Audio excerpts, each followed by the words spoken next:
ایک نئی آباد ہونے والی بستی میں مکان نمبر 15 عمر دین کا تھا، جس کے متعلق مشہور تھا کہ اس مکان میں جن بھوت رہتے ہیں۔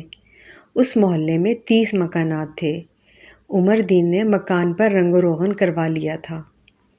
اتوار کے دن ایک ٹرک میں سامان آیا۔ نئے آنے والے کرایہ دار کا نام ملک ہدایت اللہ تھا۔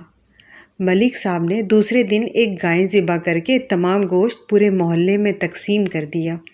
ملک صاحب بہت سخی انسان تھے۔ غریبوں کو کھانا کھلانا، مصیبت میں ہر ایک کی مدد کرنا، ہر نیک کام میں بڑھ چڑھ کر حصہ لینا ملک صاحب کی خوبی تھی۔ ملک صاحب دولت مند آدمی تھے۔ وہ اس غریب محلے میں صرف اس لیے کرائے پر آئے تھے کہ وہ غریبوں کے کام آ سکیں۔ چاہتے تو کسی اچھے علاقے میں بہترین مکان بھی خرید سکتے تھے۔ ایک ماہ بعد جب رات کے پچھلے پہر ملک صاحب کے مکان کی چھت پر عورتوں کے رونے کی آوازیں آنے لگیں، پڑوس کے لوگ ڈر گئے۔ ملک صاحب کے پاس ایک پستول اور ایک دو نالی بندوق تھی، مگر ملک صاحب نے جلد بازی کا مظاہرہ نہیں کیا۔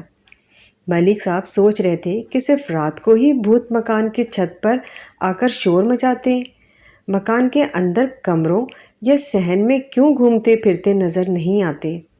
صرف ڈرانے کے لیے رات کو ہی کیوں چھت پر آتے ہیں؟ ایک ہفتہ مزید مکمل سکون سے گزر گیا، مگر ایک ہفتے کے بعد پھر چھت پر گھوڑے گدھے کے دوڑنے اور عجیب و غریب ڈراؤنی آوازیں آنا شروع ہو گئیں۔ ایک ہفتہ مکمل خاموشی رہی۔ ملک صاحب نے چھت پر 2-3 ٹوٹی پھوٹی لوہے کی الماریاں رکھ کر الماریوں کے پیچھے 3 کرسیاں بھی رکھ دیں۔ چھت پر جب بھی بڑی بڑی لائٹس ملک صاحب لگواتے، دوسرے دن ہی وہ ٹوٹ جاتی اور چھت پر مکمل اندھیرا ہی اندھیرا رہتا۔ ایک دن ملک صاحب عشاء کی نماز مسجد میں ادا کرنے کے بعد اپنے 2 محافظوں کے ساتھ الماریوں کے پیچھے لگی ہوئی کرسیوں پر خاموشی سے بیٹھ جاتے۔ دائیں بائیں دونوں طرف محافظ اور درمیان میں ملک صاحب بندوق لے کر بیٹھ جاتے۔ ملک صاحب نے محافظوں کو سمجھا دیا تھا کہ گولی نہ چلانا۔ 2 دن گزرنے کے بعد رات کے پچھلے پہر انہوں نے ایک سایہ چھت کی دیوار پر دیکھا۔ ملک صاحب اور ان کے ساتھی ہوشیار ہو گئے، مگر وہ چاہتے تھے کہ سایہ ذرا نزدیک آ جائے۔ ملک صاحب اور ان کے ساتھیوں نے مکمل خاموشی اختیار کی، مگر اپنی اپنی پستول اپنے اپنے ہاتھوں میں مضبوطی سے سنبھال لی۔ لوہے کی الماری کے پیچھے سوراخوں سے ملک صاحب اور ان کے ساتھیوں نے مکمل جائزہ لیا۔ سایہ چھت کے بالکل بیچ میں بیٹری سے چلنے والا ٹیپ ریکارڈ رکھ کر بجانے لگا۔ پہلے آواز کم، پھر آہستہ آہستہ بلند کرتا گیا۔ ملک صاحب نے ایک ہوائی فائر کر دیا۔ سایہ ڈر کر بھاگنے لگا تو ملک صاحب اور ان کے ساتھیوں نے اسے پکڑ لیا۔ وہ کسی جانور کی کھال پہنے ہوئے تھے اور سر پر مصنوعی سینگ لگا رکھے تھے۔